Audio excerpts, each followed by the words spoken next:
Gun Club.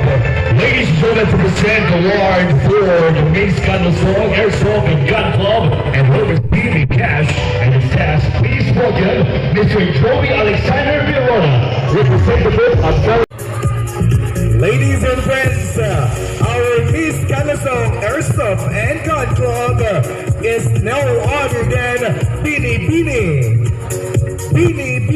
8 Jillian Roxy Estela, representing from the SK Council.